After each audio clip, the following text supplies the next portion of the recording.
vez que nós estivemos presos, em 1979, durante 4 dias da Polícia Federal, em que os estudantes acamparam, foi crescendo o número de pessoas acampadas em frente à reitoria. Aí, quando chegou a mais de 3 mil estudantes, eles resolveram soltar. Eu acho que o meu agradecimento deve ser compartilhado pelo Adalto, que estava preso comigo, né? E era um dos poucos ombros amigos que você tinha para pessoas jovens lá dentro preso, não sabia o que acontecia, com medo danado, né? E o professor da universidade, ministrava na igreja, e foi um ombro amigo que estava lá nesses acampamentos, em todos os atos, né? A gente agradece muito por isso, de certa forma, essa minha fala aqui faz parte da minha missão teórica, que passa por vários trabalhos, inclusive esse livro lançado pela UFES, esse livro aqui, que alguns intelectuais, uns 20 e poucos, discutem os projetos de desenvolvimento do Espírito Santo, né, nessa última década, né, e que a gente procura Espírito Santo, um painel da nossa história. É o segundo, que discute os projetos de desenvolvimento. Então,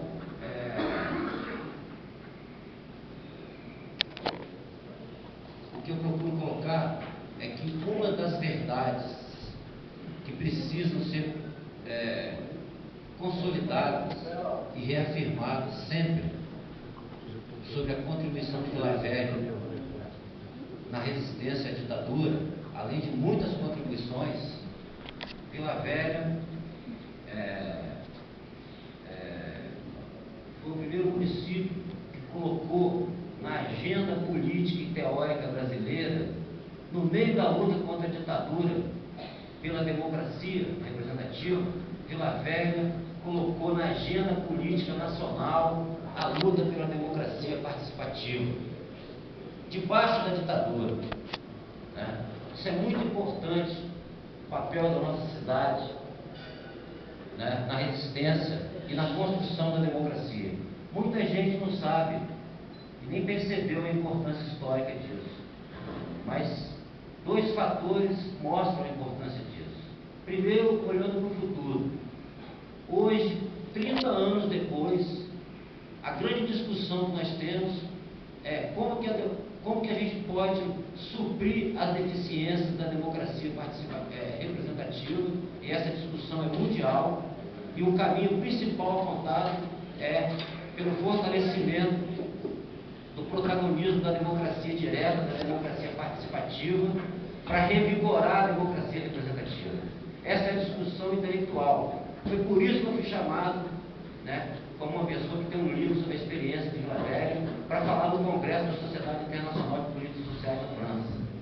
Há uma curiosidade enorme, há uma busca por alternativas para revigorar a nossa democracia representativa. E no centro dessa busca está a democracia participativa e a experiência brasileira do orçamento participativo. E ela começou em Vila Velha, em 1983. Tá? Foi Vila Velha que colocou na agenda política brasileira a questão da democracia participativa, debaixo da ditadura militar ainda. E esse papel, a minha obra está fazendo ser reconhecido na comunidade acadêmica mundial. Começou em Vila Velha, mas nesse próprio livro aqui eu falo que havia os precursores. E aí eu cito o Amaro Couve e o deputado Max Paulo, quando era prefeito, que praticou um tipo de democracia participativa também. É verdade que eu falo aqui no livro que, como não existia a sociedade civil livre, associações de moradores, o protagonismo do Max foi muito mais de dentro da prefeitura para a população. Mas o que tinha de força viva na sociedade foi englobado e pôde se expressar. Então, Vila Velha, na verdade, começou os esforços para a construção da democracia participativa antes de 83, já em 1970, se não me engano. 68. 68. 68. Governo do AI-5. Então, quer dizer, se a gente pegar, olhar para o futuro e ver que 30 anos depois é que a discussão da democracia participativa começa a virar hegemônica no mundo e no Brasil, se tem uma dimensão de qual foi o papel de Vila Velha na contribuição com a resistência democrática e a construção da democracia nesse país. Né? Outra maneira de ver o nosso papel, a importância da nossa cidade nessa experiência, é olhando para o passado. E aqui eu vou ler um trechinho de uma entrevista hoje, não sei se vai dar tempo, de um guerrilheiro, o Cid Benjamin, que participou do sequestro do embaixador Charles Albright, do MR8, e ele fala o seguinte, a Folha pergunta: o senhor pertenceu a uma geração que lutou pela luta armada? Ele responde: o Vietnã, por que vocês lutaram pela luta armada? Ele responde: o Vietnã e a Revolução Cubana eram coisas muito fortes nas nossas cabeças. Pensávamos que um processo de luta armada no campo e na cidade fosse aglutinar mais e mais gente. A longo prazo, construímos um exército popular que poderia fazer a revolução. A vida e a história mostrou que a nossa perspectiva estava incorreta.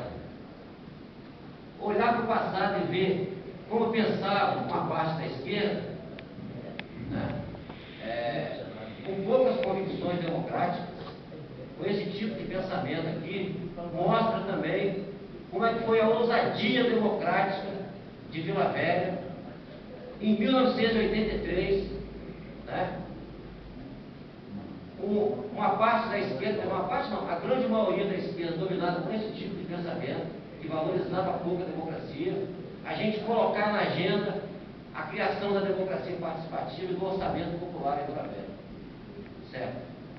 Então, eu chamo a atenção para se compreender o papel da nossa cidade na construção da democracia brasileira, esses dois fatores. Né? O futuro, só 30 anos depois, está dominando a agenda intelectual no mundo e no Brasil, e o passado.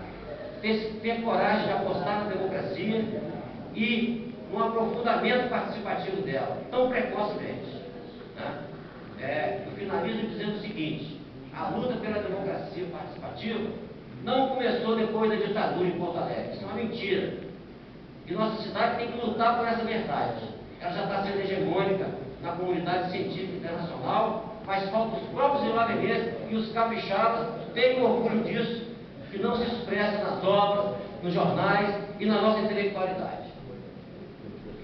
Obrigado.